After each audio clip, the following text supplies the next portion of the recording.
जय श्रीराम.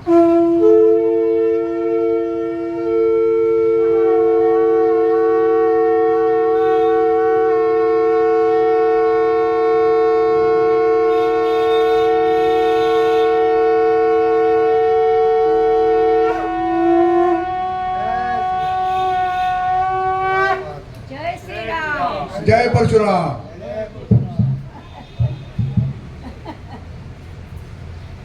रसानां छंदसामपि मंगलानांच कर्तारौ वंदे वाणी विनायको मंगलमूर्ती मोरया सरस्वती माता की जय. अतुलित बलधामं हेमशैलाभदेहं धनुजवनकुशानं ज्ञानिनाम् अग्रगण्यं सकलगुणनिधानं वानराणामधीशं रघुपतिप्रियभक्तं वातजातं नमामि. हनुमान भगवान की जय. आगतश्चतुरो वेदा पृष्ठतः सशरं धनुः इदं राममिदं क्षात्रं शापादपि शरादपि. परशुराम भगवान की जय. सुखासारिखे पूर्ण वैराग्य जाचे वसिष्ठा परिज्ञान योगेश्वराचे कवी वाल्मिका सारिका मान्य ऐसा. नमस्कार माझा सद्गुरु रामदासा. सद्गुरु समर्थ रामदास स्वामी महाराज की जय. श्री स्वामी समर्थ महाराज की जय. अक्कलकोट निवासी गजानन महाराज स्वामी समर्थ महाराज की जय. परशुराम भगवान की जय. सब संतन की जय. आर्य सनातन वैदिक हिंदू धर्म की जय. रत्नाकरा धौतपदां हिमालय किरीटिनीं ब्रह्मराजर्षि रत्नाढ्यां वंदे भारत मातरम. भारत माता की जय.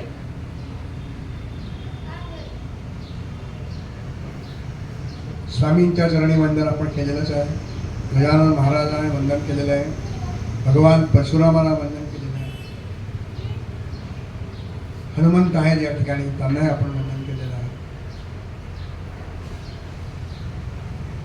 माझे या जनप्रबोधनातील प्रेरणास्थान परमपूज्य स्वामी गोविंददेवगिरी महाराज यांच्या चरणी वंदन करतो. आपणा सर्वांच्या हृदयस्थ परमेश्वराला वंदन करतो. आत्ताच आदरणीय माधवीताईंनी जे प्रास्ताविक केलं त्यामध्ये सांगितल्याप्रमाणे या जागेत परशुराम जयंतीच्या निमित्ताने काही निरूपण व्हावं अशी त्यांची इच्छा होती. पहिल्यांदा सुद्धा याग वगैरे होतात या ठिकाणी. बाजूला खूप मोठ्या यज्ञाची तयारी चालू आहे.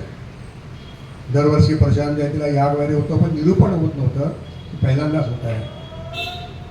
मला त्यांनी माझ्याकडे इच्छा व्यक्त केली की निरूपणाचं काही होईल का. म्हणलं जरूर होईल, का नाही होणार. पण संध्याकाळची आजची माझी आणखी एका ठिकाणचं व्याख्यान आधीच ठरल्यामुळे पूर्वनिर्मित असल्यामुळे संध्याकाळची मी वेळ काही इथं देऊ शकत नव्हतो. त्यामुळे मी त्याला विनंती केली की आपण सकाळी करूयात. सकाळचं त्यांच्या यज्ञाचं ते संध्याकाळी करून आजचं निरूपण या ठिकाणी आपण सकाळी केलेलं आहे. सर्वांना खरं म्हणजे हे ठरवताना माहिती होतं की मंगळवार आहे, म्हणजे कामाचा दिवस आहे, सकाळची वेळ आहे. माझी त्या म्हणाला श्रोते कोणी असतील की नाही सांगता येत नाही. जे काही असतील ते असतील. मी म्हटलं कोणी नसले तरी स्वामी आहेत, परशुराम स्वतः आहेत आणि महाराज आहेत.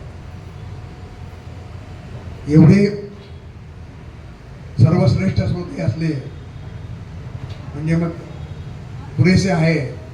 पण माझ्या भाग्य असं की या ठिकाणी मला पहिल्यांदाच परशुरामावरती निरूपण करायला मिळतं आहे.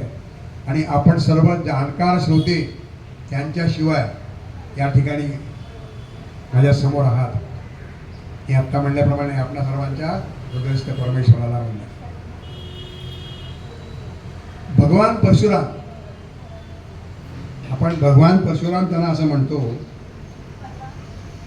वास्तविक भगवान याचा अर्थ काय आहे इथपासूनच आपण आज जरा सुरुवात करूया. भग म्हणजे लक्षण आणि भगवान ज्याला म्हणतात कुणाला म्हणायचं भगवान ज्यांच्या ठिकाणी ईश्वर सान्निध्य असतं. संपूर्ण सृष्टीवरती अधिराज्य गाजवायचं सामर्थ्य असलं पाहिजे. ईश्वर सान्निध्य संपूर्ण सृष्टीवर सामर्थ्य गाजवण्याचं सामर्थ्य असलं पाहिजे. समग्र दृष्टी असली पाहिजे. पराक्रम असला पाहिजे. यशस्वी असली पाहिजे आणि ज्ञान असलं पाहिजे. ही 6 जी लक्षणं आहेत ज्यांच्या ठिकाणी असतात त्यांना भगवान असं म्हणलं जातं. आपण भगवान शब्द अनेक वेळा वापरतो पण ही 6 लक्षणं भग म्हणजे लक्षण. भग म्हणजे लक्षणं आणि ह्या 6 लक्षणांनी युक्त किंवा ज्या ठिकाणी आहेत ते भगवान. आणि अशा रीतीने ह्या 6ही लक्षणांच्या ठिकाणी या भगवान परशुरामच्या ठिकाणी आहेत असं आपल्याला लक्षात येतं. म्हणून ते भगवान. भगवान शब्द आपण वापरतो पण ही 6 लक्षणं त्या ठिकाणी असली पाहिजेत याची माहिती आपल्याला बहुतेकांना नसते. म्हणून मुद्दा भगवान कुणाला म्हणायचं हे सुरुवातीला या ठिकाणी स्पष्ट केलेलं आहे. भगवान परशुराम यांच्याबद्दल आपल्या सगळ्यांना माहिती आहे पण भगवान परशुराम हे विष्णूंचे म्हणजे परमेश्वर विष्णूंचे आवेश अवतार आहेत. 6वे अवतार आहेत. आवेश अवतार आहेत. 6वे अवतार आहेत. एकमेव असे अवतार आहेत की ज्यांना चिरंजीवित्व प्राप्त झाले. आतापर्यंत जे सगळे अवतार आहेत कुणी चिरंजीव नाही त्याच्यामध्ये. विष्णूचे जे अवतार आहेत झालेले पूर्ण अवतारामध्ये 2च अवतार आहेत राम अवतार आणि कृष्ण अवतार. भगवान परशुराम हे आवेश अवतार आहेत आणि बाकी आधीचे ते अंशावतार झालेले असं चिरंजीवित्व प्राप्त झालेले अवतार एकमेव असलेले भगवान परशुराम दुर्दैवाने असं म्हणावं लागतं की त्यांच्याबद्दल अपसमज म्हणा किंवा गैरसमजच जास्त असते. हे जनमानसामध्ये रूढ झालेलं आहे. त्याला काही कारणं असतील अनेक कारणं असतील पण ते गैरसमज रूढ झाले तेवढं खरं. त्यामुळे त्यांची जी प्रतिमा आहे बाकीच्या अवतारांचे बघू आपण रामकृष्ण अवतारांची आपण पूजा करतो घरी त्यांची प्रतिमा ठेवतो. परशुरामांची प्रतिमा सहसा घरी कुणाच्या असत नाही. पूजा तर कोणी करतच नाही आपण. कारण त्यांच्या मनात त्यांच्याबद्दलचे असलेले गैरसमज जे आपल्या मनात रूढ झालेले आहेत त्या गैरसमजामुळे वास्तविक पाहता परशुरामासारखं व्यक्तिमत्व नाही. ते गैरसमज काय आहेत आणि ते कशा प्रकारे गैरसमज आहेत हेच पहिल्यांदा आपण पाहू. त्यांच्याबद्दल जो मोठा जो गैरसमज आहे की त्यांनी आपल्या मातेची हत्या केली. मात्र हत्यार असणार त्यांचे पिता जमदग्नी त्यांच्या आज्ञेनुसार ती कथा तशी आहे. ती कथा कशी आहे पाहायला गेलं तर की जमदग्नींचा आश्रम आहे. आता ह्या पूर्वीच्या काळच्या लोकांचे जे आश्रम असायचे देवस्थी मुनींचे ते आश्रम म्हणजे काय असं छोटे खाली फार मोठं काम असायचे.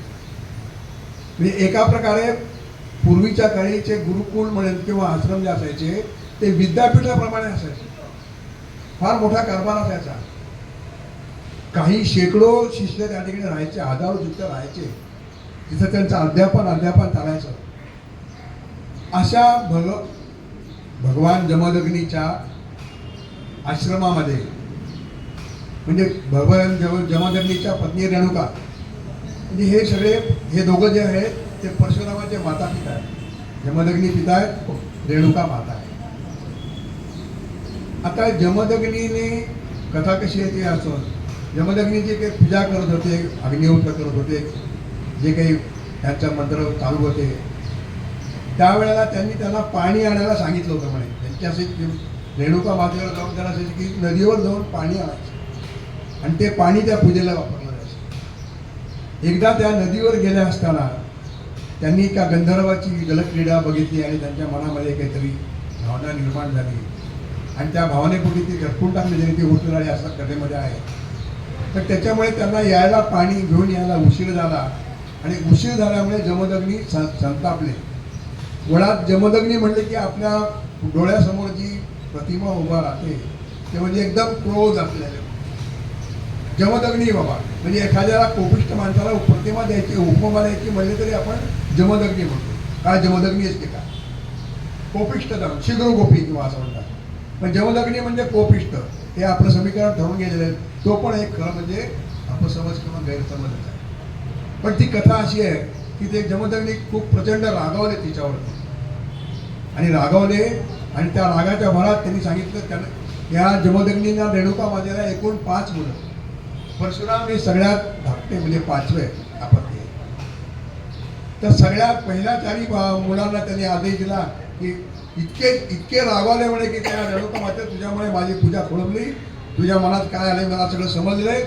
या तुझ्या मातेचा म्हणजे त्यांनी सांगितलं मुलांना की या मातेचा शिरच्छेद करा. पहिल्याला सांगितलं, दुसऱ्याला सांगितलं, तिसऱ्याला सांगितलं, चौथ्याला सांगितलं. सगळ्यांनी नकार दिला. मातेचा काही आम्ही शिरच्छेद करू शकत नाही.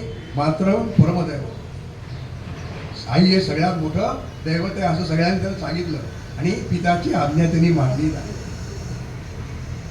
मग त्यांनी परशुरामाला सांगितलं. परशुरामाने ती आज्ञा मानली. मातेचा शिरच्छेद केला आणि त्यांनी ऐकल्यामुळे जमदग्नी त्याला म्हणे तू वर माग.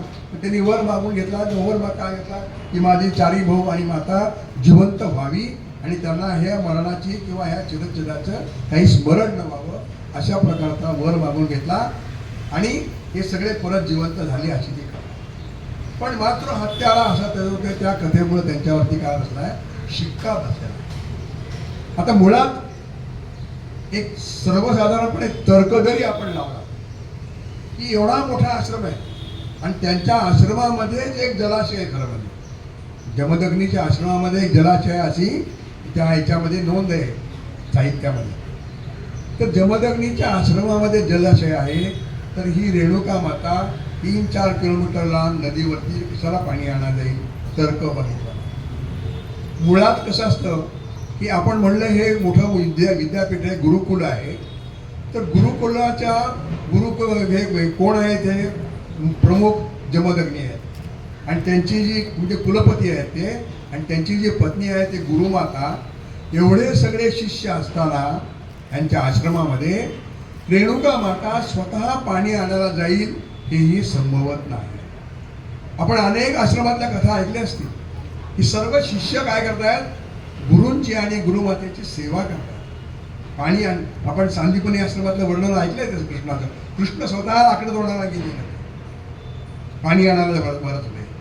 असं असताना रेणुका माता किंवा आपली ही गुरुमाता पाणी आणायला 3-4 किलोमीटर लांब जाईल ही कथाच मुळात काय ती तर्कामध्ये बसत. इथेच खरं म्हणजे त्या तर्काचा तिने पाणी आणायला जाण्याची शक्यताच नाहीये. एवढे हजारो शिष्य असताना तिथे रेणुका माता पाणी आणायला जाईल आणि तिला उशीर होईल. दुसरं गोष्ट म्हणजे आणखीन एक तर्काचा विचार करण्यासारखी गोष्ट की रेणुका मातेला भगवान परशुराम हे 5वं अपत्य आहे. 5 मुलं झालेली आहेत त्याला. म्हणजे त्यावेळेला साधारणतः असं बघायला गेलं तर रेणुका मातेचं वय 60च्या घरात असतं. रेणुका मातेचं वय 60च्या घरात असतं पाहिजे. तर 60च्या घरात असलेली गुरुमाता जमदग्नीची पत्नी तिच्या मनामध्ये कुणीतरी अशा काही प्रकारच्या भावना निर्माण होतील ही शक्यता आहे. आणि ही रेणुका माता आहे कोण? इक्ष्वाकू वंशातील जो रेणू नावाचा राजा आहे त्याची कन्या आहे. ही सगळी पार्श्वभूमी बघितलं असताना अशा प्रकारच्या तिच्या मनामध्ये काहीतरी कुणीतरी जलक्रीडा करत असताना त्या भाव निर्माण होतील अशी ही शक्यता अजिबात वाटत नाही तर्कादृष्टीने. इथेच काय सांगतं हा प्रश्न खरं म्हणजे संपतो. त्यामुळे असं जर ती पाणी आणायलाच गेली नाहीये तिच्या मनामध्ये काही अशा वाईट भावनाच आलेल्या नाहीये तर तिचा शिरच्छेद कर असं म्हणण्याचं काही कारणच उरत. पण आपल्याकडे काय झाले आपला जो इतिहास म्हणा किंवा सगळं जे आहे तो आपल्याकडे डिस्टॉर्टेड करून आलेला आहे. अनेक कथा निर्माण केलेल्या आहेत. आणि हे सगळं काम कुणी केलेलं? आपल्यावर ज्यांनी राज्य केलं, गुलामीचं आपल्याला केलेलं आहे, असे जे सगळे मोगल आणि इंग्रज यांनी सगळं आपलं काय केलेलं आहे? आपले जी सगळे आदर्श स्थानं आहेत त्यांच्याबद्दल गैरसमज अपसमज जेवढे पसरवता येईल तेवढे पसरावेत, अशा प्रकारची त्यांची एक सिस्टीम त्यांनी कामाला लावली आणि त्याच्यातनं ह्या अशा कथा निर्माण. अशा प्रकारे ह्या सगळ्या कथा, म्हणजे ही इथे संपतं की तो मात्र हत्यारा नाही आहे. कशा प्रकारे असं पण झालं किंवा असं झालं असतं, आणखी एक त्याच्यामध्ये कथा आहे. वास्तविक पाहता अनेक आश्रम, हे आशा ऋषींचे अनेक आश्रम देशभर पसरलेले होते. त्या भृगुकुलाचे आश्रम अनेक ठिकाणी होते. तर भृगुकुलाच्या आश्रमामधले त्या भृगु वंशातले जे रुचिक ऋषी आहेत, हे रुचिक ऋषी आहेत हे परशुरामांचे आजोबा आहेत. तर त्यांना एका अशी खबर आली, संपूर्ण देशाचा विचार करायचा, संपूर्ण समाजाचा हे ऋषीमुनी विचार करायचे. तर त्यांना अशी खबर आली की कामरूप प्रदेशामध्ये, कामरूप प्रदेश म्हणजे आजचा आसाम अरुणाचल, त्या कामरूप प्रदेशामध्ये पाण्याचं अत्यंत दुर्भिक्ष त्या काळी जाणवलं. काही ठिकाणी पाणी म्हणजे प्यायला पाणी सुद्धा लोकांना नाही मिळालं नाही. जशा प्रकारे आपण कधीतरी दुष्काळ जो अनुभवतो तसा प्रकारच्या दुष्काळाची स्थिती, म्हणजे माणसाला तर नाही, सगळ्या प्राण्यांना कुणालाही पाण्याचं अत्यंत भीषण असं दुर्भिक्ष त्या ठिकाणी निर्माण झालेलं होतं. तर तो प्रश्न कसा तरी करून सोडवायला पाहिजे, अशा प्रकारचं रुचिक मुनीच्या लक्षात आलं. आणि मग त्यांनी जमदग्नीला सांगितलं, जमदग्नींनी परशुरामाला सांगितलं. परशुराम आपले काही सहाय्यक बरोबर घेऊन, काही सहकारी बरोबर घेऊन कामरूप प्रदेशामध्ये जातात. कशासाठी जातात? तिथला पाणी प्रश्न, म्हणजे हे ऋषी मुनी काय करत होते बघा, कशा प्रकारचं काम करत होते. आपल्या मनासमोर ऋषी मुनी केवळ ध्यान, धारणा, जपजाप्य अशा प्रकारचं जे काही एक चित्र असतं त्याला छेद देणारा हे कथा आहे. तिथे गेलेले आहेत ते, आपल्या आजोबांच्या आज्ञेनुसार तिथे गेलेले आहेत आणि त्यांनी तिथे बघितलं की एक लोहित नावाचा पर्वत आहे मोठा, आणि त्या पर्वताच्या पलीकडे एक मोठा जलाशय आहे. पर्वताच्या पलीकडे मोठा जलाशय आहे आणि जलाशयाच्या अंतरावर आणखी एक कुंड आहे, त्याला ब्रह्मकुंड असं म्हणून त्याला. तो जे जलाशय, ते ब्रह्मकुंड जे आहे तिथे खूप पाणी आहे, जलसाठा आहे, पण तो पर्वताच्या पलीकडे आहे, तो इकडे नाही आहे, इकडच्या बाजूला आहे. त्यामुळे अलीकडच्या बाजूला सगळं पाण्याचं दुर्भिक्ष आहे. तर त्यांनी जे बरोबर नेलेले होते सहकारी, त्याच्यामध्ये काही जलतज्ञ होते. हे जे आपल्या ऋषीमुनींचे आश्रम होते ना, हे ज्यांच्या वंशात हे परशुराम जन्माला आले आहेत, ते भृगुवंश, भृगुकुल. त्याच्यामध्ये बघा शिल्पशास्त्र, ज्योतिषशास्त्र, आयुर्वेदशास्त्र असे शास्त्रांच्या पारंगत असलेले त्यांच्यामुळे ते निर्माण झालेले तज्ज्ञ होते. तसेच प्रकारचे त्यांनी जलतज्ञ त्यांच्याबरोबर घेतले होते. आणि काय करून आपल्याला हे पाणी, तिकडचं जे पाणी आहे ते अलीकडे आणता येईल, अलीकडच्या भागामध्ये आणता येईल, असा विचार त्यांनी सुरुवात केला. त्याची त्याप्रमाणे सर्वे केला, आखणी केली आणि त्यांना असं लक्षात आलं की ह्या लोहित पर्वताचा काही भाग कापून जर काढला आपण तर ते पाणी अलीकडच्या बाजूला येऊ शकतं, पाणी वळवता येईल. आणि अशा प्रकारे त्यांनी सर्व तिथल्या लोकांना मदतीला घेऊन, तिथल्या लोकांना आश्चर्य वाटले की कोण कुठले हे आले ऋषिकुमार आणि आमच्यासाठी काय करताय. त्यांनी विचारलं, तुम्ही आमच्यासाठी काय एवढं करताय? तर ते आपल्या परशुरामांनी सांगितलेलं आहे. परशुराम म्हणतात की आपण सगळे एकाच भूमीचे लेकर आहोत, एकच देश आहे आपला, भारत भूमी आपली एक आहे. भारत भूमी एक आहे हे तेव्हापासून सांगणारे हे ऋषीमुनी आहे. त्याच्यामुळे तुम्ही आम्ही काही वेगळे नाही आहोत, आपण बंधू आहोत. तुम्ही आज संकटात आहे, तुमच्या संकटाचं निवारण करायला आम्ही आलेलो आहे. असंच कुठे जर संकट झालं तर तुम्ही पण जाल त्यांचं निवारण करायला. अशा प्रकारची संस्कृती त्यावेळेला होती आणि त्याच्याप्रमाणे आम्ही आलेलो आहोत. आपण एकाच भारत मातेचे पुत्र आहोत, लेकरं आहोत, त्याच्यामुळे आम्ही तुमच्यासाठी आलेलो आहोत. आणि हे सांगितल्यानंतर त्याला स्थानिक लोकांना ते पटलं. त्यांना सगळ्यांना बरोबर घेऊन त्यांनी अशा प्रकारचं त्या ठिकाणी मिशन केलेलं आहे की लोहित पर्वताचं काय केलेलं आहे, त्या ठिकाणी तरी पर्वत काही ठिकाणी कापलेला आहे. लोहित पर्वत कापून तो जलाशय इकडे वळवलेला आहे आणि तो जलाशय वळत तो लोहित पर्वत कापून वळवलेला जलाशय, म्हणून त्या नदीला लोहित नदी असं नाव पडलं. ती लोहित नदी अजूनही अरुणाचल प्रदेश त्या ह्याच्यामधनं वाहते. खूप मोठ्या प्रकारची ती नदी आहे. आणि ते जे ब्रह्मकुंड होतं, त्या ब्रह्मकुंडाचा प्रवाह सुद्धा नंतर वळवून त्या नदीला पुढे मिळवला गेला आणि त्याची ती ब्रह्मपुत्रा नदी झाली. त्याची ती ब्रह्मपुत्रा नदी झाली. आणि अशा प्रकारे त्या भागातलं पाण्याचं दुर्भिक्ष ह्यांनी काय केलेलं आहे, दूर केलेलं आहे. अतिशय मेहनतीने. तर हे सगळं मेहनतीने केलेलं आहे. संपूर्ण परशुरामा त्याच्यामध्ये आपल्याला दिसतं की अनेक ठिकाणी, अनेक जवळजवळ सर्व ठिकाणी त्यांनी प्रचंड मेहनत केलेली आहे. शारीरिक मेहनत केलेली आहे. सगळ्यांना बरोबर घेऊन केलेली आहे. चमत्काराचं प्रमाण अत्यंत कमी आहे आणि मानवी अवतारामध्ये असल्यामुळे अशा प्रकारचं प्रचंड शारीरिक मेहनत घेऊन ते प्राणी त्यांनी आणलेलं आहे. ते सगळं झाल्यानंतर तिथून ते निघाले, परत यायला आश्रमात निघाले. तर परत आश्रमात यायला वाटेत जवळ काही ठिकाणी मुक्काम पडायचा. तर एका ठिकाणी एका मुक्कामामध्ये त्यांच्यामध्ये आपसात अशी चर्चा चालू होती की अरे रामा, त्याचं रामकर नाव परशुरामा, तू हे केलंच कसं सगळं म्हणे. मग त्यांनी म्हटलं असं असं आम्ही सगळ्यांबरोबर केलं, सगळ्यांना मिळून घेतलेलं आहे.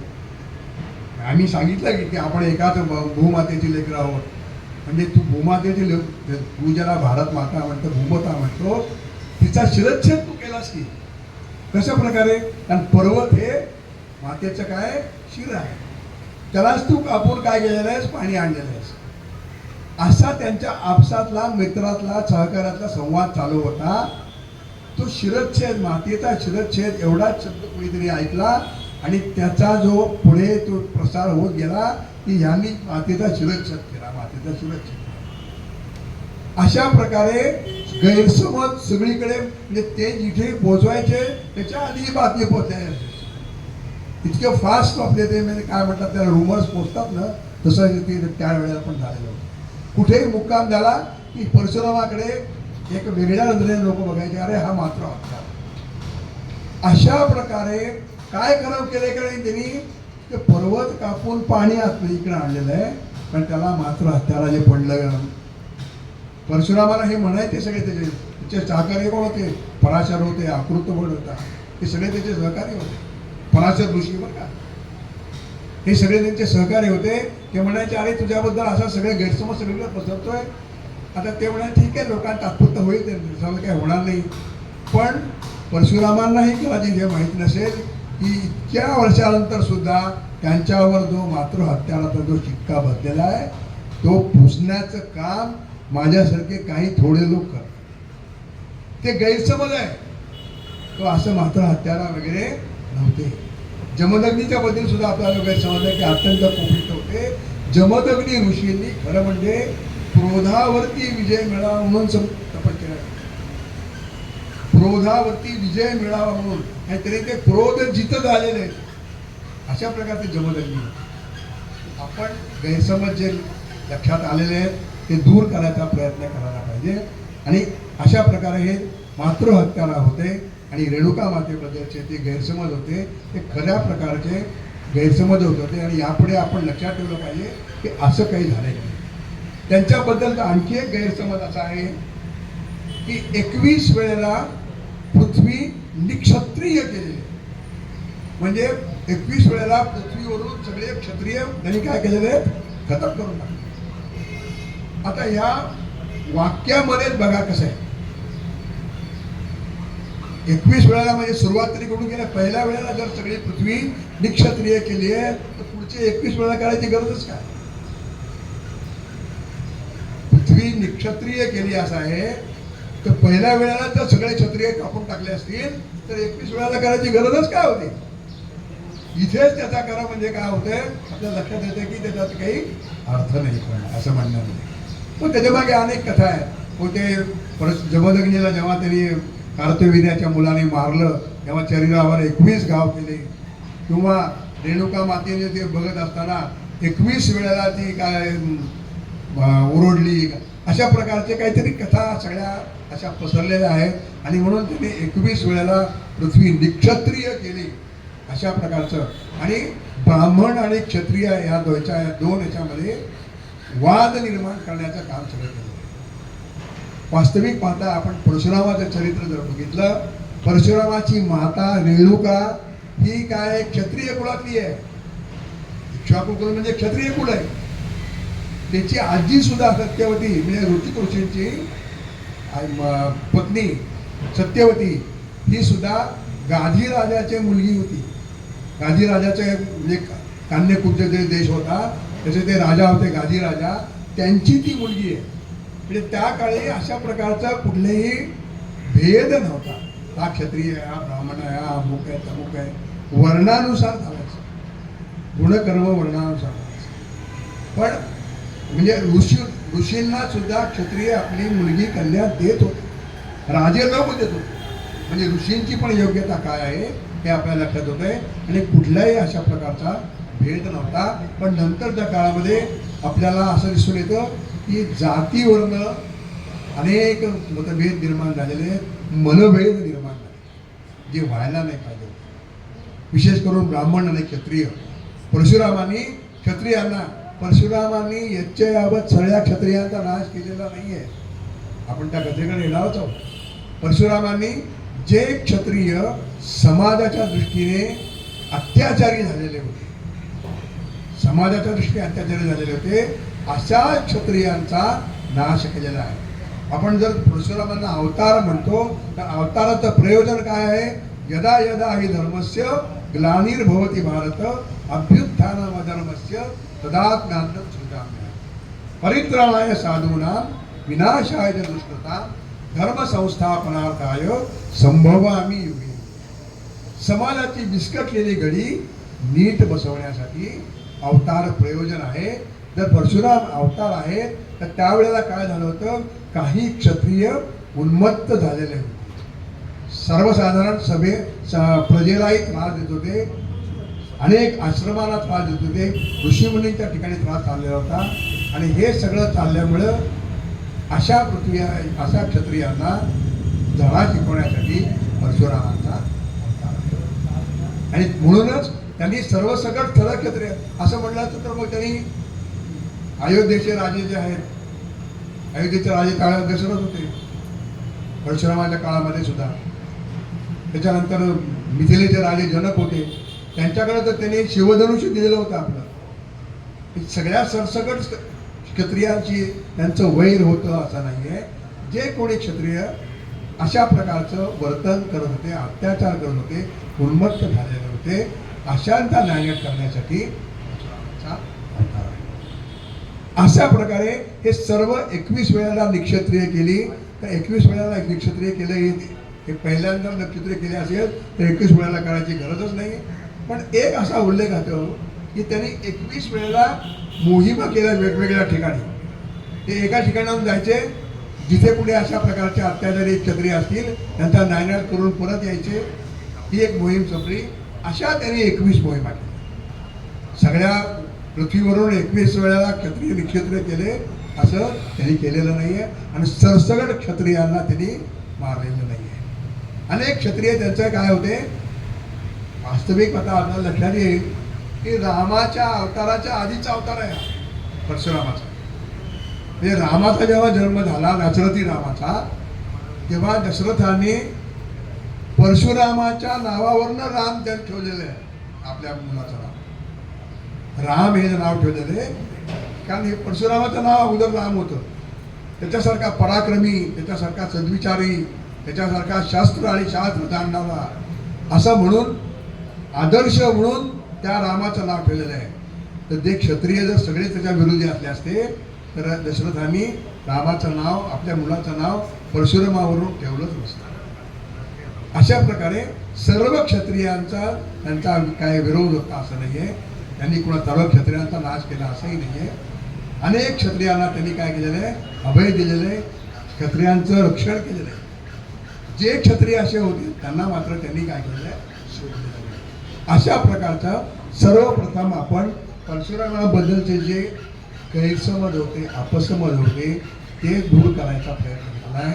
आणि मग आपण परशुरामाच्या चरित्राकडे हे सगळे गैरसमज पहिल्यांदा दूर झालेले आपण मग परशुराम काय व्यक्तिमत्व आहे. भृगु कुलात परशुरामांचा जन्म झालेला आहे. साक्षात ब्रह्मदेवाचे मानस पुत्र आहेत भृगु ऋषी आहेत. आणि मी आत्ता म्हणल्याप्रमाणे भृगु कुल जे आहे, भृगूंचा वंश जो आहे ते अत्यंत चांगल्या चांगल्या कामामध्ये व्यग्र असलेला असायचा. अथर्व वेदाचे उद्गाते यांनी त्यांच्यामध्ये निर्माण झालेले जे च्यवन ऋषी आहेत, त्यांनी आयुर्वेदामध्ये फार मोठं काम केलं आहे. शिल्पशास्त्रामध्ये त्यांचं काम आहे. याच वंशामध्ये झालेले औरव नावाचे ऋषी आहेत. त्या औरव ऋषी हे त्यांनी समुद्रामध्ये वडवान नसतो याचा शोध लावलेला आहे. अशा प्रकारचे अनेक चांगली चांगली कामं केलेली आहेत शास्त्रीयदृष्ट्या, धार्मिकदृष्ट्या. असं काम करणारं हे काय आहे? भृगुवंश. भृगुवंशामध्ये जे ऋषी होऊन गेले त्याच्यामध्ये च्यवन ऋषी आहेत, त्यांच्यानंतर हे औरव ऋषी आहेत. त्या औरव ऋषीवरूनच आत्ताचा जो अरब सागर आहे त्याला पूर्वी औरव सागर असं म्हणलं जायचं. त्यांचं नाव त्या सागराला होतं, नंतर हे अरब सागर.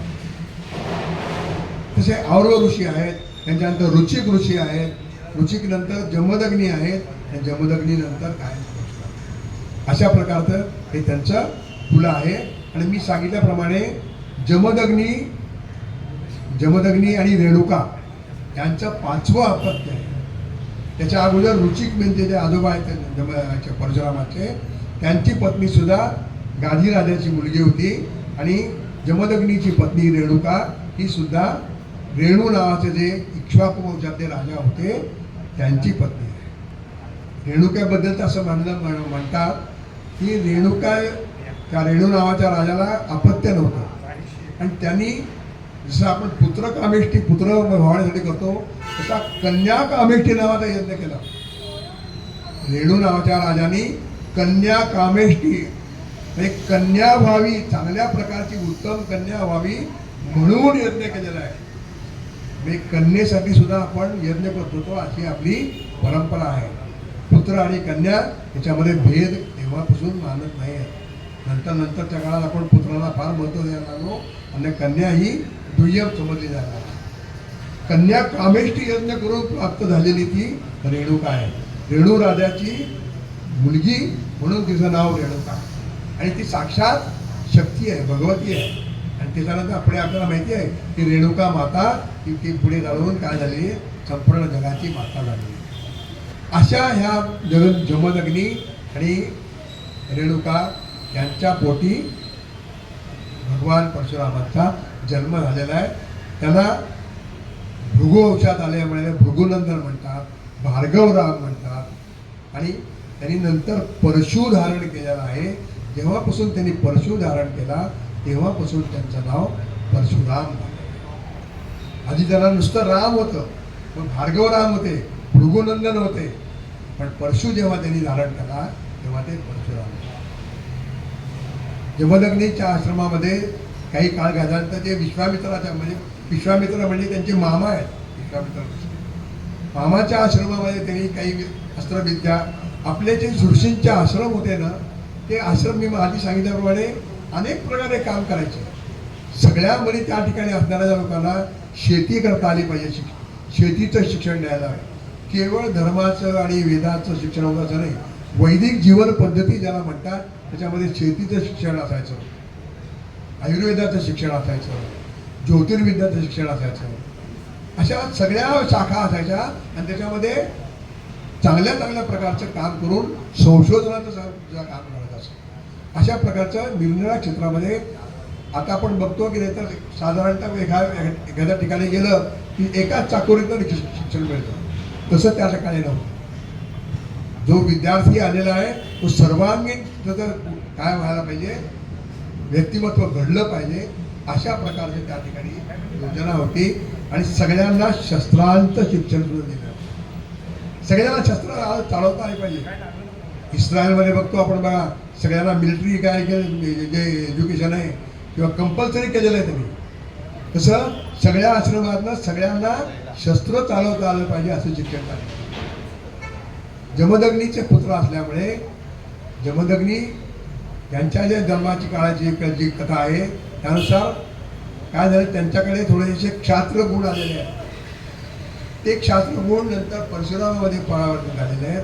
त्याच्यामुळे त्यांचा जास्त ओढा शास्त्रापेक्षा शस्त्राकडे हे होता असं म्हणलं जातं. आणि म्हणून परशुराम आपल्या पित्याच्या आज्ञेने सगळ्यात जे अत्युच्च स्थान आहे त्यावेळेसचं ते म्हणजे भगवान शंकर. भगवान शंकरांच्याकडे सगळी अस्त्रविद्या आहे. सगळी अस्त्रविद्या भगवान शंकरांच्याकडे आहे. त्यामुळे ती अस्त्रविद्या शिकण्यासाठी जेव्हा हे परशुराम साक्षात शिवांच्याकडे गेलेले आहेत. परशुराम हे अत्य उच्च कोटीचे शिवभक्त आहेत. त्यांची जी शिवाराधना आहे ती इतकी कठोर शिवाराधना आहे की शिवाराधना केल्यानंतर शिव साक्षात प्रसन्न झालेले आणि त्यांना सगळ्या प्रकारची अस्त्रविद्या दिलेली आहे. आपण सगळ्या म्हणजे आपल्या ह्याच्यामध्ये बघतो महाभारतामध्ये सुद्धा अर्जुनाने शिवाचं तप केलं आणि त्यांना ते पाशुपत अर्थ मिळालं. शिवाचं तप करून सगळी अस्त्र मिळवतात. त्यामुळे हे शिवाचं तप करून परशुरामांनी सर्व प्रकारची अस्त्रविद्या त्यांच्याकडनं घेतलेली आहे. आणि महत्त्वाचं म्हणजे नंतर खास करून ते परशु पण घेतलेलं आहे. परशु हे अस्त्र सहसा आपण बघतो बाकीचे सगळे अस्त्र शस्त्र आहेत पण परशु हे सहसा कुणाकडे नसतं जास्त. ते परशुरामांकडे ते शिवानी खास त्यांच्या अवतार प्रयोजन जे होतं त्या प्रयोजनासाठी त्यांना दिलेलं आहे. त्याला चिन्मय परशु असं म्हणतात. त्याला काय म्हणतात? चिन्मय परशु. आणि त्या चिन्मय परशुचं वैशिष्ट्य असं की ते शत्रूवर फेकल्यानंतर आपलं काम करून परत येतं. आपलं त्या शत्रूचा नाण्यात करून परत परशुरामांच्याकडे येत असतं. असं ते चिन्मय परशु आहे. आणि ते चिन्मय परशु धारण केल्यानंतर शिवाच्या आज्ञेनेच परशुरामांनी परशुराम असं हे नाव धारण केलं. आश्रमात होते या ठिकाणी जमदग्नीचा आश्रम आहे. जमदग्नीचे आश्रम अनेक ठिकाणी तसा एक आश्रम त्यांचा नर्मदा किनारी आहे. नर्मदा किनारी एक आश्रम होता जवळच. आणि तिथूनच एक माहिष्मती नगरी नावाची मोठी नगरी आहे. तिथला राजा जो होता तो कार्तवीर्य राजा. कार्तवीर्य अर्जुन नावाचा तिथला राजा होता. तोही सुरुवातीला पहिल्यापासून दत्तभक्त आहे. दत्ताचा मोठा उपासक आहे. त्यांची खूप तपश्चर्या केली. दत्तांकडनं त्यांना अनेक काय मिळाले वर मिळालेले आहेत. आणि त्याला सहस्त्रार्जुन जे म्हणतात त्याला सहस्त्र बाहूचं बळ दत्तात्रयाने त्याला वरदान म्हणून दिलेलं आहे. सहस्त्रार्जुन म्हणजे 1000 हात आपण म्हणतो तसं ते वाच्यार्थानं लक्षात घेतात. लक्षार्थ जो आहे तो सहस्त्र बाहूंचं बळ त्यांच्याकडे.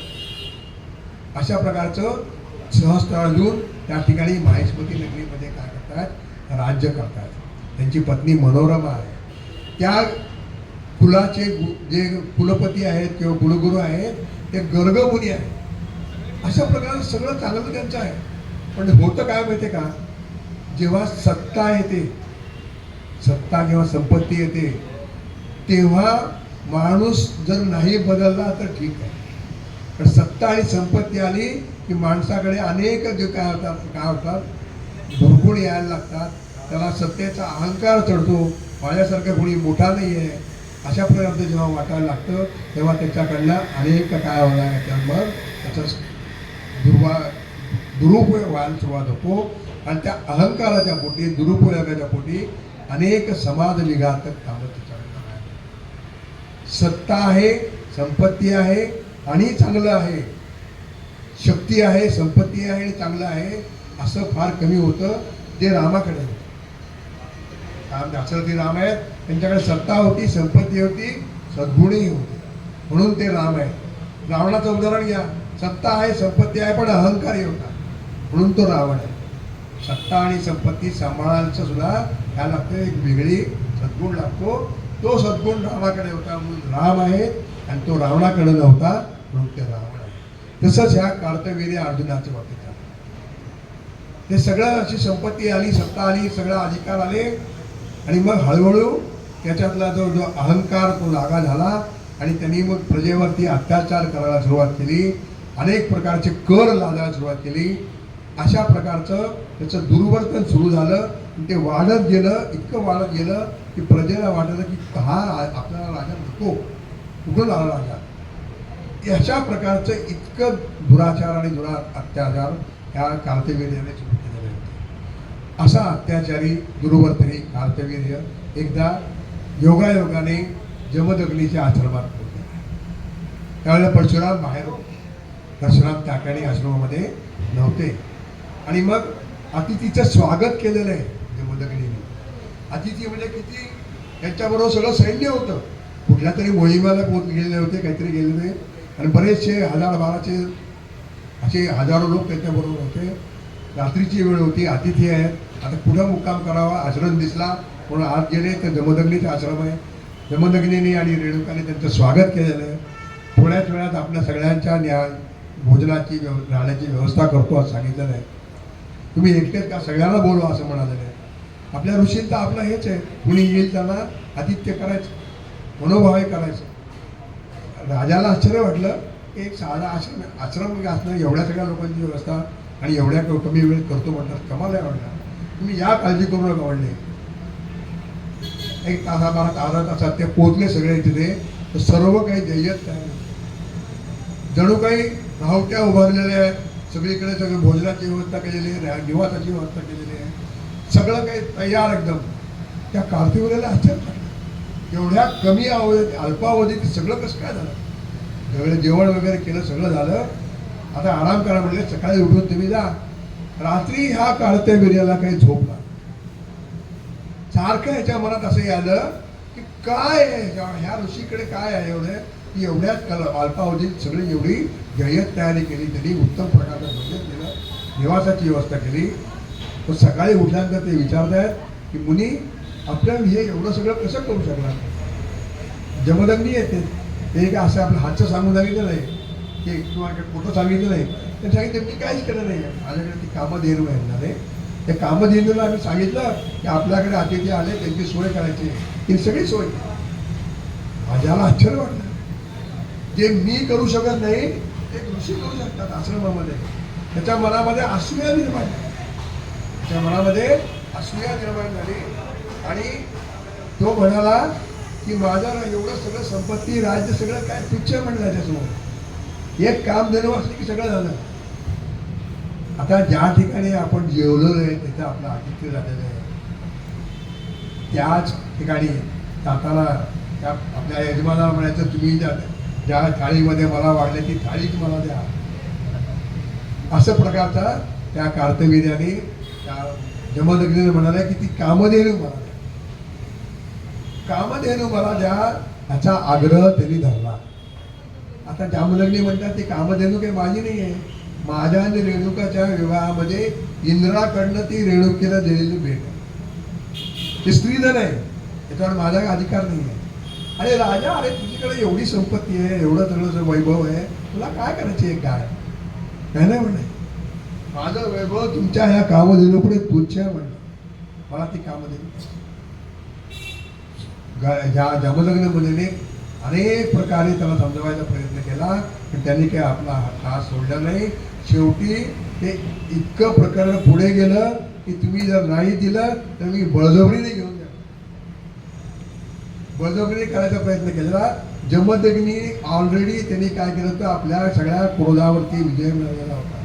त्यामुळे त्या क्रोधात आणि अतिथीशी असं काय वागायचं, त्यांच्या मनात की आपले अतिथी येते, त्यांच्याशी आपण चांगलंच वागलं पाहिजे. हे सगळं असं झालं, इतकं प्रकरण वाढत गेलं. शेवटी त्यांनी त्या कार्तवीर्याने आपल्या सैनिकाला आज्ञा दिली की ती कामधेनू जे आहेत ते पकडून आणा. सगळ्या गायी जे काय गोंधळ असेल ते सगळं एकटी गाय आहे. आता तो त्यात काय एकदा माणूस वेगळ्या दिशेने विचार करायला लागला की तो कसा अधोगतीला जातो याचं उदाहरण कार्तवीर्य. नुसती एक गाय मागली तर सगळ्या गायी घेऊन जाणार म्हणजे सगळं गोंधळ घेऊन देणार. अरे आमचं जीवन, आश्रमातलं जीवन, सगळं यज्ञ या सगळं त्याच्यावरती अवलंबून आहे. तू असं कशाला घेऊन जातोस ते काय मला माहिती आहे, तुम्ही देत नाही, मी काय देऊ शकत नाही म्हणजे, माझं काही नाही येते, श्रीधन आहे, बळजबरीने घेऊन जातो म्हणाले. आणि मग सगळ्या आश्रमाचा नासधूस त्यांनी केलेली आहे. कशासाठी आला, आश्रय दिला आहे, जेवायला आलेला आहे, पाहुणा आहे, आणि जाताना आश्रमाचे नासधूस करून घेतलेला आहे. तिथल्या काही स्त्रियांचे विटंबना केलेली आहे. अशा प्रकारचं सगळं उद्रुवर्तन करून कामधेनूला न्यायचा त्यांनी प्रयत्न केला. आणि आश्रमाचं सगळं काय केलेलं आहे त्यांनी अस्तव्यस्त करून सगळं. हे रेणुका आपण बघते, तिच्या मनावर प्रणाम मोठा झालेला आहे की काय. जमदग्नी सांगतात, अरे राजा तू प्रजेचं रक्षण करायचं, गोब्राह्मणाचं रक्षण करायचं, तू तसं वागला तर कसं व्हायचं. तो काय ऐकायला तयार नाही, मला कामधेनू पाहिजे. आणि तो कामधेनूच्या अशा प्रकारे बळजबरीने ते तिथं परशुराम नव्हते. बाकी त्यांनी विरोध करू दिला नाही, कुणी जमदग्नीने करू दिला नाही. ज्यांनी कोणी विरोध केला त्याला त्यांनी काय केलेलं आहे, शस्त्राने उत्तर दिलेलं आहे. आणि मग अशा प्रकारे कार्तिवीर्य सगळं मागून निघून हे कळाल्यानंतर जमदग्नी आपले परशुराम आलेले आहेत. आणि परशुराम आल्यानंतर आपल्या वडिलांचा असा अपमान झालेला आहे, आश्रमवासियांचा असा अपमान झालेला आहे, अशा प्रकारचं नास्तूल झालेले आहे. ते त्यांनी पाहिलं आणि त्यांनी ठरवलं की आता गप्प बसायचं. वडिलांना म्हणाले की मी आत्ता जातो आणि त्याच्याबरोबर युद्ध करतो. वडील तरी समजावून सांगतात नको, युद्ध करणं आपलं काम नाही. ऋषी शस्त्र चालणारा शिकणं ठीक आहे स्वसंरक्षणासाठी, पण युद्ध करायचं का? ठीक आहे, त्यांनी नेलं तर नेलं, तू काही करू नको असलं. पण परशुराम म्हणाले असं जर आपण केलं तर अशा प्रकारचे त्यांची काय होईल, वृत्ती वाढत जाईल. शठम प्रतिशा ठेव असं केलंच पाहिजे, जशाच तसं उत्तर दिलं पाहिजे. अशा प्रकारे परशुरामच आपल्या वडिलांना समजावून सांगताय. परशुराम म्हणजे तू नीट विचार कर काय. तर परशुरामाने असं विचार केला गेला, युद्ध केलं असं नाही. त्यांनी आजूबाजूच्या सगळ्या आश्रमातल्या ऋषींना बोललेलं आहे, श्रेष्ठ ऋषी मुलींना बोललेलं आहे, सगळ्यांबरोबर विचार विनिमय केलेला आहे. अशा प्रकारचं गैरकृत्य अत्याचार या कार्तिवीर्याने केलेला आहे. त्याचा प्रत्यावाय करायचा आहे का नाही, सगळ्यांनी हो सांगितलं, करायला पाहिजे. सगळ्यांना येऊन बरोबर गेलाय. आपण एकदा समजावून सांगू म्हणालेलं करा. एवढ्या वेळ कसं आहे काय आपण म्हणतो ना, आपण जातो संधी करायला जावं, त्याच्या प्रकारे जाऊ, समजावून सांगायचा प्रयत्न करू. असं त्यांनी सगळं केलेलं आहे. सगळे ऋषी वसिष्ठ मुनी गेलेले आहेत त्याच्याबरोबर सगळ्याबरोबर. त्यांना काय होतं कार्तिवीर्याला की मी दत्ताचा भक्त आहे, मला कोणी काही तुम्ही शाप देऊ शकत नाही, मी तुम्हाला उलट शाप देईन. अशा प्रकारची उन्मत्त भावना त्याच्यामध्ये निर्माण झालेली होती. आणि मग सगळ्या ऋषीमुनींनी सांगायला प्रयत्न केलेला आहे.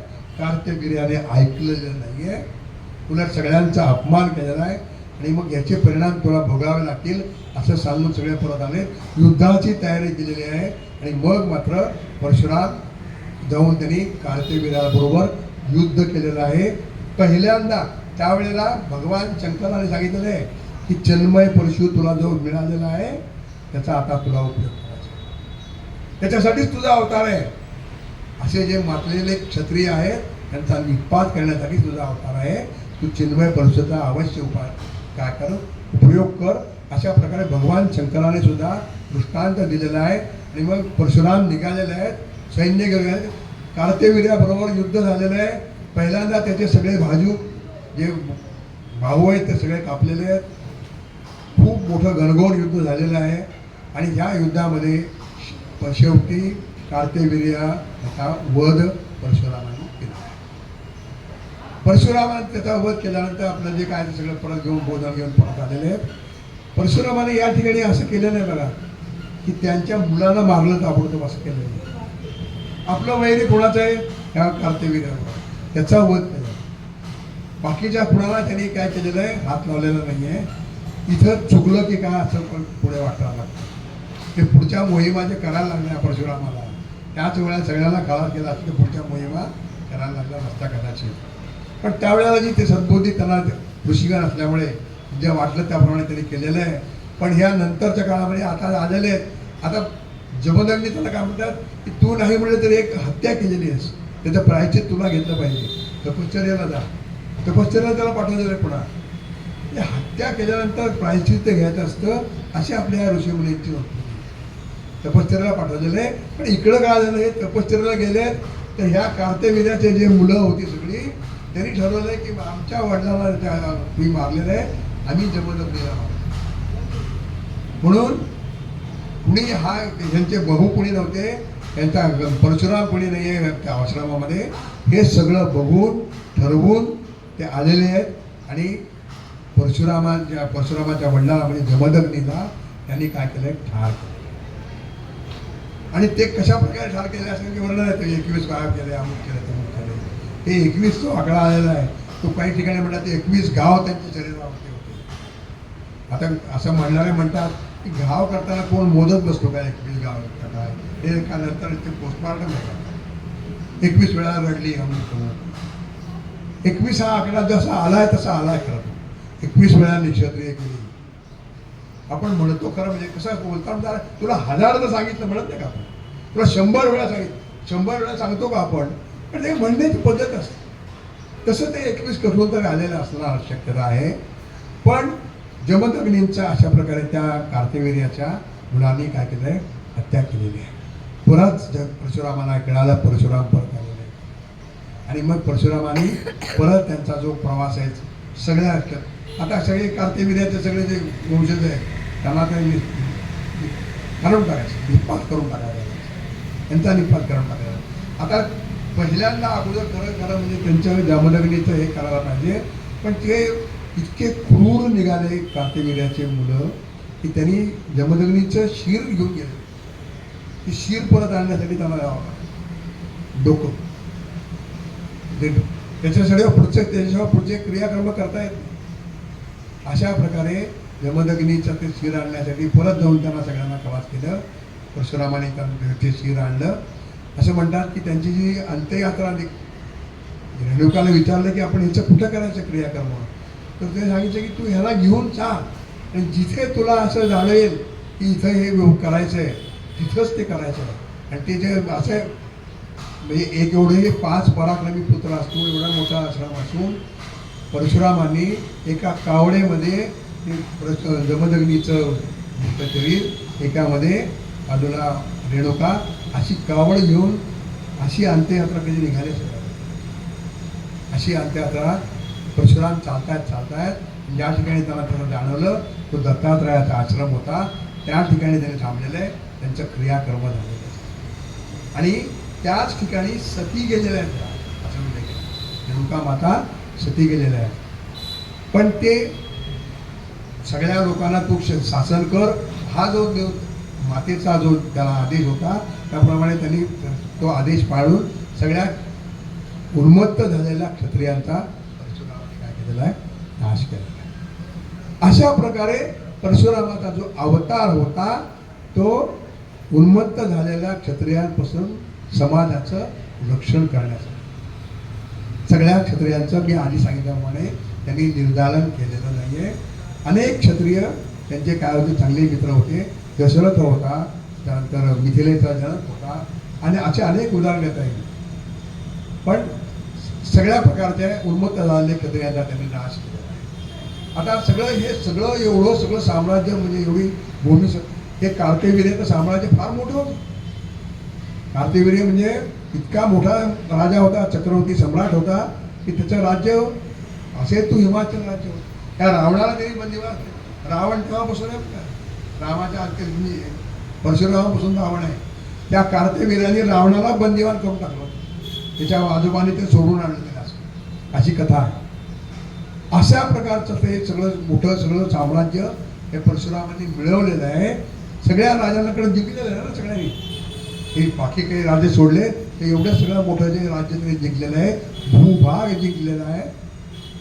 तर एखादा दुसरा कोणी असता तर तो सगळ्या म्हणला तर आता मीच राजा होईल. परशुरामाने असा कधी विचार केलेला नाही. साधारणतः ब्राह्मण हे कधी आपण होऊन राजे होत नाही. ब्राह्मण हे त्यांच्याकरता त्या वृत्तीतच नाही. खरं म्हणजे एखाद्या वेळा सैन्यापती होतील, सैन्य चालवतील, पण आपण कधी राजे होणार नाही. नाहीतर आतापर्यंत कितीतरी वेळेला असे प्रसंग इतिहासामध्ये आलेले आहेत. चाणक्य स्वतः राजे होऊ शकले असते, तिने स्वतः कधी राजे झाले नाही, राजे बनवले. इतर क्षत्रियांना राजे बनवलं त्यांनी. रामाच्याच काळामध्ये जेव्हा दशरथाचा मृत्यू झाला तेव्हा भरत तिकडे आजोळी होता, राम लक्ष्मण इकडे भरत आणि शत्रुघ्न आजोळी होते, राम लक्ष्मण वनात गेले होते, वसिष्ठ फक्त होते. वसिष्ठांनी ठरवलं असतं तर वसिष्ठांनी अयोध्येचं राज्य मिळवलं असतं. तर त्यांनी ते भरता भरत येईपर्यंत थांबलेले आहे. मग ते रामाचं त्यांनी पादुका वगैरे आपल्याला सगळे कथा माहिती आहे पुढच्या. असे अनेक उदाहरण आहेत. ब्राह्मण हे कधी सत्य करता आपापलेले नाही आहेत. त्यांनी क्षत्रियालाच काय केलेलं आहे, म्हणजे आता जे ब्राह्मणाला क्षत्रिय जो वाद घालतात त्याच्यामध्ये लक्षात ठेवलं पाहिजे की असा वाद कधीही नव्हता आणि असायलाही नाही पाहिजे. सगळेजण काय आहेत, ह्या भूमीची लेकरं आहेत, भारत मातेची. त्यांनी काय केलेलं आहे, ही संपूर्ण पृथ्वी जी राज्य जिंकलेलं आहे भूभाग जिंकलेला आहे. त्याच्यासाठी विश्वजित यज्ञ केलेला आहे आणि त्या विश्वजित यज्ञामध्ये संपूर्ण जी भूमी जिंकलेली आहे ती कश्यपानं दान केली. त्यांचे गुरुदेव होते ते कश्यपानं दान केलेले आहे. त्यांनी त्या यज्ञाचं पौरोहित्य केलं होतं म्हणून त्यांना ती सगळी भूमी दान केलेली आहे. कश्यपाने पुढे अनेक क्षत्रियांना ते बसवलेलं. कश्यप काय स्वतः राजे दान दिले. कश्यपाने अनेक योग्य राजे पुन्हा निर्माण केले. त्या ठिकाणी त्यांचं राज्य सुरू केलेलं आहे. आता सगळे भूमी दान केल्यानंतर कश्यप मुनी म्हणतात, कश्यप मुनी काय म्हणतात तिथे की अरे परशुरामा, तू जर सगळी भूमी मला दान केलेली आहेस, माझ्या हातावर तू त्याचं तर्पण केलेलं सोडलेलं आहेस तू, तर तुला आता या भूमीवर राहण्याचा अधिकार नाही. या भूमीवर राहण्याचा तुला अधिकार नाही आहे. तू या भूमीपासून दूर जा आणि स्वतःची भूमी शोध. अशा प्रकारचा आदेश कश्यप देतात त्यांना. आता हा आदेश देण्यामागे सुद्धा एका गुरुनी, कश्यप त्यांच्या एक प्रकारे गुरुच लागतात, गुरुने आदेश दिला त्याचे पुढचं काहीतरी काम त्यांच्याकडनं त्याला करून घ्यायचं आणि म्हणून तशा प्रकारला त्यांना आदेश त्याने दिला आहे. आणि असा आदेश दिल्यानंतर परशुराम तिथून निघतात त्यांच्या काही सहकार्यासह आणि म्हणतात की ठीक आहे, आपण आपली माझी भूमी मी मिळवेन, माझी स्वतःची भूमी मी तयार करेन, त्या ठिकाणी मी वास करेन असं म्हणून ते दक्षिणेकडे आलेले आहे. आणि दक्षिणेकडे आल्यानंतर आत्ताचा जो कोकण प्रांत आपल्याला दिसतो तेव्हा अपरांत त्याला म्हणतात. कुठून त्या भुजपासून सुरू होतो ते केरळपर्यंत जातो म्हणून असं म्हणतात. ही सगळी भूमी पहिल्यांदा नव्हती, ती परशुरामाने निर्माण केली असं म्हणतात. सगळी भूमी. आता ते पौराणिक कथेप्रमाणे बघायला गेलं तर त्यांनी बाण सोडण्याचा हे म्हणलं तर समुद्र आला, त्यांनी विनंती केली मी तुम्हाला भूमी देतो, अशी एक कथा आहे. पण खरी कथा अशी असं सांगितलं जातं की आपल्यामध्ये काय घडलंय, कसं शास्त्र होतं हे समुद्रशास्त्र त्यांना और हे जे होते ते और हे त्यांच्या नावाने अरब सागर होता. त्यांना समुद्रशास्त्राचं ज्ञान होतं. पराशर ऋषी मुनींना ज्योतिषशास्त्राचं ज्ञान होतं. हे सगळे असे शास्त्राचं ज्ञान असणारे ऋषी मुनी होते. आपल्याकडे काय होतं पूर्वी असं ते म्हणजे आत्तासारखं म्हणजे प्रयोगशाळा आहेत आणि असं प्रयोग करतायत असं चित्रवून दिसत का, पण त्यांचे प्रयोगच अशा प्रकारे चालू असायचे. आणि असं ते चालू असताना हे समुद्रशास्त्र जाणणारे ते होते, ज्योतिषशास्त्र जाणणारे पराशर होते. त्या सगळ्यांनी त्या सगळ्या गोष्टीचा अभ्यास करून की कुठे भरती आहे, कुठे ओटी होते जास्त, कुठल्या ठिकाणी कुठे जमीन निर्माण होऊ शकते. पराशर ऋषींनी सांगितलेलं आहे की आमच्या वेळेला एक समुद्रामधल्या एक मोठा हालचाल होऊन भूकंप निर्माण होऊन एक भूमी वर येणार आहे आणि ती भूमी ती म्हणजे आता तुमची नवीनच भूमी आहे, ती कोणाचीच भूमी असणार नाही. ती भूमी तुम्ही काय करा, ती त्या भूमीला तुम्ही आपल्या ह्याच्यामध्ये घ्या, त्याच्यामध्ये काय तुम्हाला व्यवस्था करायची करा, ती तुमची भूमी आहे. असा सगळा अभ्यास करून ती भूमी निर्माण झाल्यानंतर भूकंपाने त्या ज्योतिषशास्त्राच्या अनुसार जेव्हा व्हायचा तो भूकंप झालेला आहे, ती भूमी वर आलेली आहे. त्या भूमीचं सगळं जे आहे म्हणजे त्या ठिकाणी पाण्याची व्यवस्था निर्माण करणं, सगळी भूमीत आली म्हणजे काय असे नंदनवन आला असं नाही आहे. कितीतरी चिखल असेल, गाळ असेल, काय असेल, त्याला सर्व सुव्यवस्थित करण्याचं काम त्या सगळ्या परशुरामांच्या लोकांनी केलं. पण त्याला बाजूच्या लोकांची मदत घेतलेली आहे. अशा प्रकारचं फार मोठं नवीन भूमी निर्माण करण्याचं काम परशुरामाने केलेलं आहे. नवभूमीचे ते निर्माता आहे. नुसती भूमी केली नाही तर त्या ठिकाणी काय करणार असतो. आता मी त्या ठिकाणी पुढे मी माझं राज्य करेल असं नाही. परशुराम म्हणाले त्या ठिकाणी परशुराम हे जन्मजात अध्यापक आहेत. जन्मदग्नी ऋषीचे त्यांचं कुलच असं आहे की ते अध्यापन आणि अध्याय हे त्यांचं जन्मजात हे आहे म्हणजे गुणच आहे. तिथं सुद्धा त्यांनी आश्रम केला, गुरुकुल केलंय आणि त्या ठिकाणी सगळ्यांना बोलत आहे. हे सगळे जे गुरुकुल आश्रम असायचे ते कसे असायचे, मुक्त असायचे. आपली जी कल्पना असेल की आश्रम आहे, गुरुकुल आहे म्हणजे फक्त ब्राह्मणांना त्या ठिकाणी प्रवेश आहे असं नव्हतं.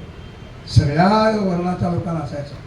मग ते कोणी क्षत्रिय असो, बाकीचे वैश्य असो, शूद्र असो, सगळ्यांना त्या ठिकाणी प्रवेश असायचा आणि सगळ्यांना एकच शिक्षण द्यायचे.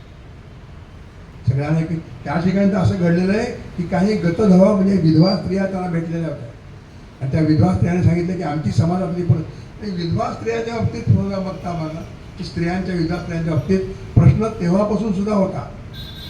आता तरी आपण बघतो त्या विधवा स्त्रियांच्या बाबतीत आता थोडी परिस्थिती काही 100 वर्षापूर्वी आपण बघितलेलं आहे की फार बिकट परिस्थिती असायची. विशेष करून ज्या 12 विधवा असायच्या घरातलं एखादं पोतेरं जणू असावं अशी परिस्थिती असायची. तशी परिस्थिती त्यावेळेलाही निर्माण झालेली होती. काय त्या सगळ्यांनी काय केलेलं आहे, परशुरामांना धरण आलेलं आहे आणि आमचाही काही का त्या सगळ्यांना तरी सामावून घेतलेलं आहे, काम दिलेलं आहे, त्यांची व्यवस्था लावलेली आहे. म्हणजे स्त्री उद्धाराचं काम परशुरामांनी त्या काळी स्त्री उद्धाराचं काम केलं आहे आणि वर्ण उन्नयनाचं काम केलं आहे. त्यावेळेची समाज व्यवस्थेची वर्णव्यवस्था होती, चातुर्वर्णी म्हणतात आपण, वर्ण उन्नयनाचं काम केलेलं आहे. म्हणजे एखाद्याला वाटलं असेल तो क्षत्रिय आहे तो ब्राह्मण म्हणजे ब्राह्मणाचं काम करू शकेल, एखादा वैश्य आहे तो क्षत्रियाचं काम करू शकेल, एखादा क्षुद्र आहे तो वैश्याचं काम, ज्याच्या आवडीनुसार त्यांनी आपल्या आश्रमामध्ये असं ठरवलं होतं की पहिल्यांदा शिक्षण द्यायचं आणि प्रत्येकाची गती पाहून आवड पाहून त्याला ते काम द्यायचं. अशा प्रकारचं वर्ण उन्नयनाचं काम सुद्धा एक सामाजिक समरसतेचं काम परशुरामाने त्या काळी केलेलं आहे. कोणता काळ बघा, रामायणाच्या आधीचा काळ आहे, रामायणाच्या आधीचा तो काळ आहे. त्या काळी अशा प्रकारच्या व्यापक दृष्टी असलेला हा सत्पुरुष होता, हा महापुरुष अवतारी पुरुष आहे. अशा प्रकारचे अनेक कामं त्यांनी केलेली आहेत आणि ह्या त्यांच्या सगळ्या अवताराच्या प्रयोजनामध्ये आपल्याला फक्त माहिती आहे की रामायणामध्ये रामांची त्यांची भेट झाली. रामायणामध्ये रामांची त्यांची भेट, 2 अवतार एके ठिकाणी आलेले आहेत. विष्णूंचे 2 अवतार, पण त्यांच्या काळामध्ये जेव्हा परशुराम झाले तेव्हा तो काळ आणि राम अवतरले तेव्हाचा काळ, या काळामध्ये अंतर खूप आहे. पण परशुराम हे चिरंजीव असल्यामुळे चिरंजीव ह्या शब्दाचा सुद्धा एक आपण विचार केला पाहिजे. आपण चिरंजीव म्हणजे अमर असं समजतो, त्याला मरण नाही. चिरंजीव ह्याचा सर्वसाधारणपणे अर्थ आपण घेतो, पण चिरंजीव म्हणजे दीर्घायू. पण ते किती ह्याला मर्यादा नाही आहे, त्याला सुद्धा शास्त्र कारण सांगतात. एक साधं उदाहरण त्या ह्याच्यामध्ये दिलेलं आहे की सर्प जशी काथ टाकतो आणि पुन्हा हे होतो, तसं आपण आपल्या शरीराचं पुन्हा नूतनीकरण करू शकतो. अशा प्रकारचं आपल्या आयुर्वेदामध्ये आहे. दर 12 वर्षांनी परशुराम अशा प्रकारचं एक रसायन घेत असत की ते परत त्यांचा जे आहे तर त्यांचे शरीर जे आहे ते ठणठणीत व्हायचं. अशा प्रकारे कितीही वर्ष ते जगू शकतील, ते चिरंजीव. सप्त चिरंजीव आपल्याला माहिती आहे, अश्वत्थामा, बलिरवी असो, विभीषण आहेत, हनुमान आहेत. पण चिरंजीव म्हणलं की आपण आपल्याला जी समजत आहे ते अमर आहेत असं म्हणतो. पण असं नाही आहे. चिरंजीव म्हणजे दीर्घायू, पण ते दीर्घायू म्हणजे किती त्याला मर्यादा आहे. त्या मर्यादा तिने पुढे सांगितलेले नाही आहे. असे हे चिरंजीव असलेले परशुराम त्या काळामध्ये रामाने जेव्हा सीतेच्या स्वयंवरामध्ये हे शिवधनुष्य जे यांनी विश्वकर्माने 2 धनुष्य बनवलेली होती. एक धनुष्य शिवाला दिलेलं होतं, एक धनुष्य विष्णूला दिलेलं होतं. ते शिवाचं धनुष्य जनकाकडे आलेलं होतं आणि ह्यांचं विष्णूचं धनुष्य दिलं होतं ते जमदग्नीच्या म्हणजे आधीच्या ज्यांच्या वारसाकडे होतं ते परशुरामांकडे आलेलं होतं. आणि अशा प्रकारे हे जे शिवधनुष्य होतं ते सीता स्वयंवरात आपल्याला सगळी कथा माहिती येते. ते शिवधनुष्य तोडल्यानंतर शिव हे आराध्य आहे परशुरामाचं, परमोच्च आदर्श सगळं काय आहे ते शिव आहे त्यांच्याकरता, कारण त्यांच्याकडनं सगळं मिळालं आहे ज्ञान.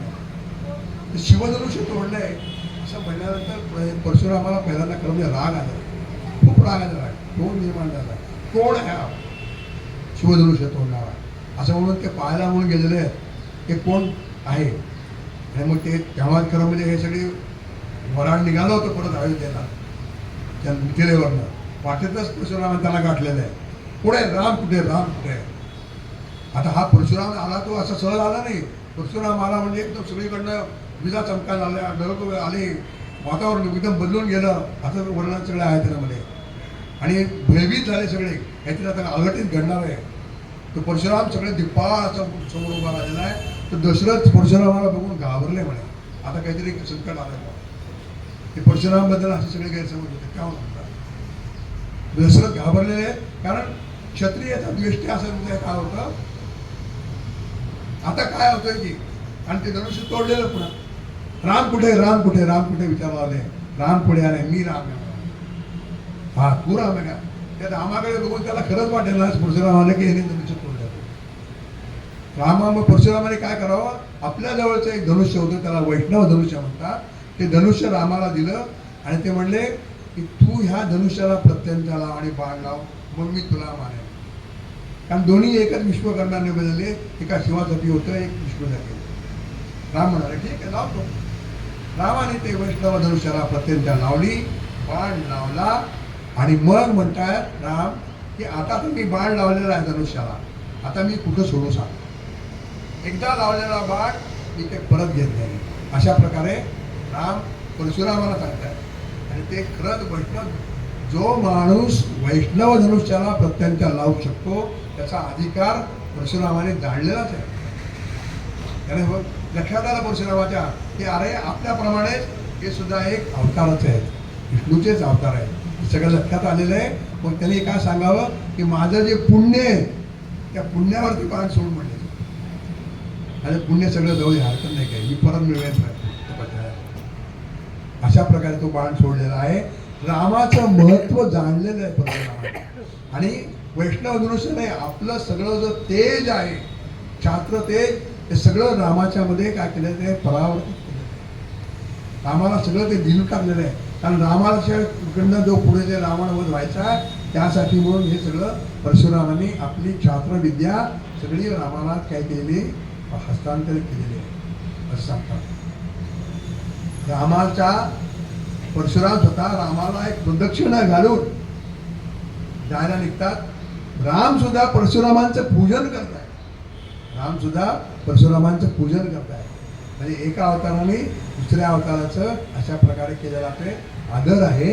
आणि मग परशुराम निघून जातात. असं हे दोन राम एकत्र येण्याचा प्रसंग रामायणामध्ये येतो. दोन राम एकत्र आले आणि दोन राम एकत्र आल्यानंतर पण रामाचं पुढचं कार्य बघून परशुरामाने त्यांना सगळं ते छात्र तेज दिलेलं आहे. इथे सुद्धा परशुरामाचं एक आपल्याला गुण बघा, द्यायचा किती गुण आहे बघा.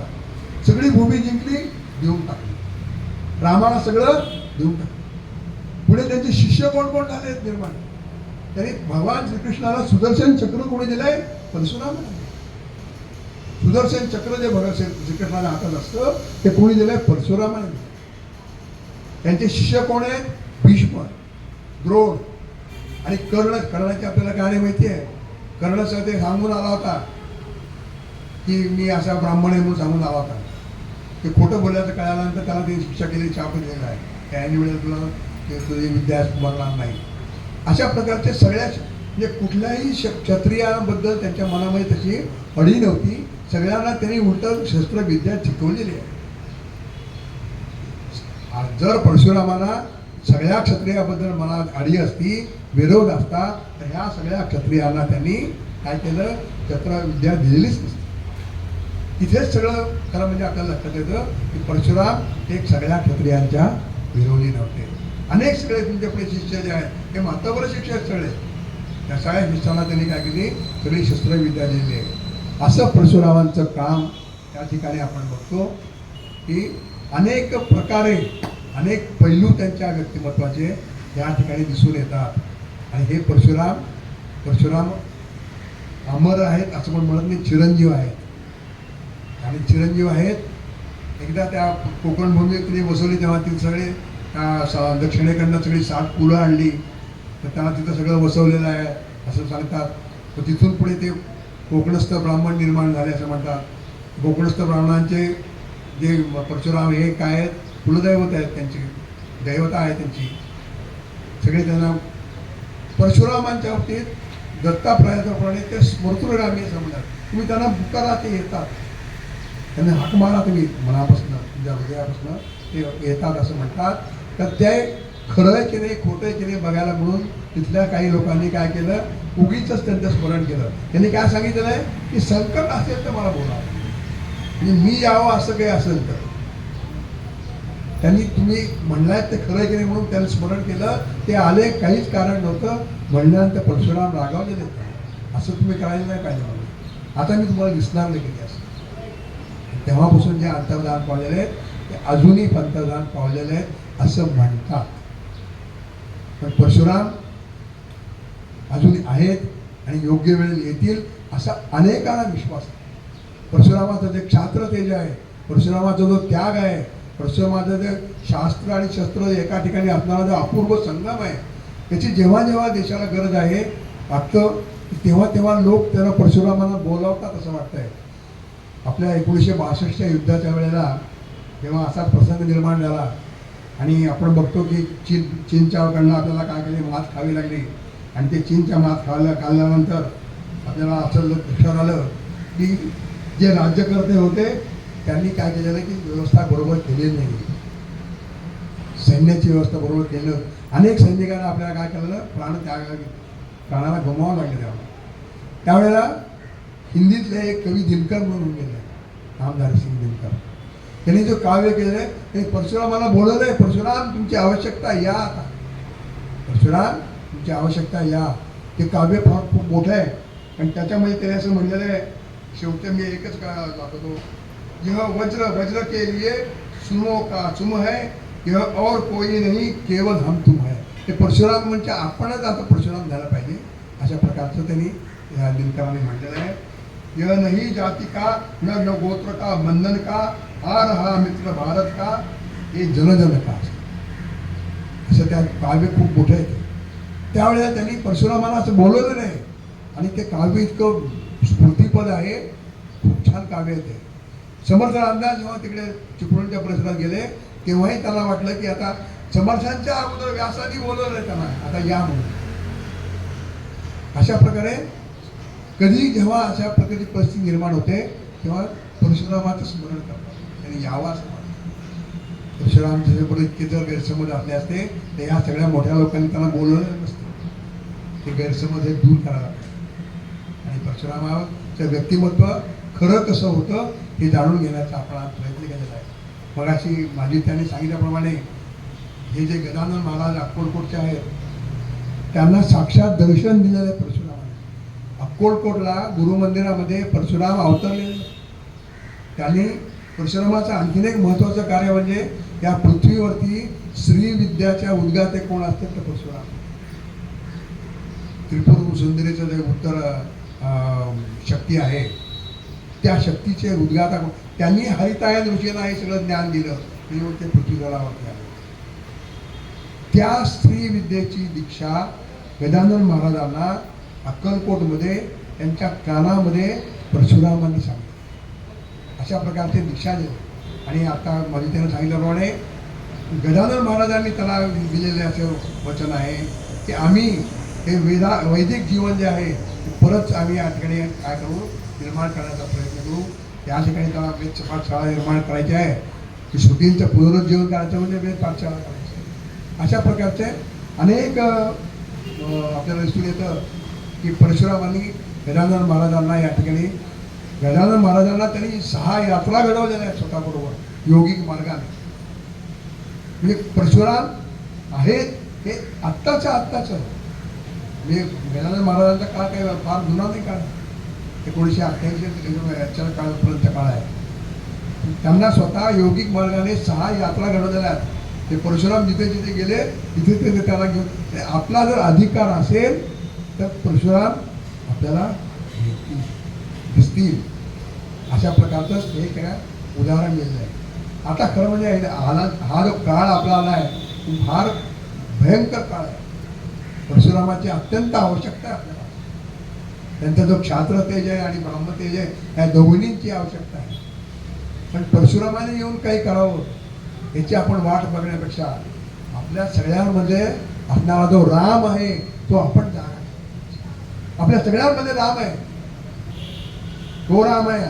राम असो किंवा परशुराम असो, राम आहे. आपल्यामधला राम आपण जागा केला. आपल्यामधला राम जागा केला. एक सुंदर काव्य आपल्याला माहितीच आहे ते काय म्हणतात, चंदन है इस देश की माटी, तपोभूमी हर ग्राम है, बच्चा बच्चा राम है. किती सुंदर गीत आहे. त्याच्याप्रमाणे आपल्या सगळ्यांमधला जो राम आहे, आपण परमेश्वराचे अंश आहोत.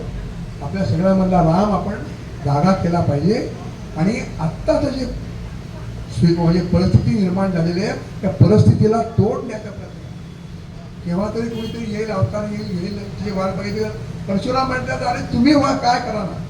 प्रत्येक वेळेला कोणीतरी येऊन करायला पाहिजे नाही. आपण काय करू, आपल्या हातात जे असेल ते आपण करायला पाहिजे. दक्षता कशी घ्यायला पाहिजे. आपण जे काही करू शकू एक समाजाचा घटक म्हणून आपल्यातला रान जागा करून ते करण्याचा प्रयत्न करण्याचा संकल्प या परशुराम जयंतीच्या निमित्ताने आपण सगळ्यांनी करायला पाहिजे असं मला वाटतं. आणि ते झालं तर तेच खरं परशुराम जयंती साजरी करण्याचं फलित. आपल्यातला राम जागा केला पाहिजे आपण. आणि मग आपल्यातला राम जागा केला तर सगळे सद्गुण आणि पराक्रम जागे होतील. आणि सगळ्या देशातला आणि सद्गुण आणि पराक्रम जागे झाले तर कोणत्याही पाकिस्तानची आपल्या देशाकडे वाकडी नजर करण्याची काम होणार. परशुराम भगवान की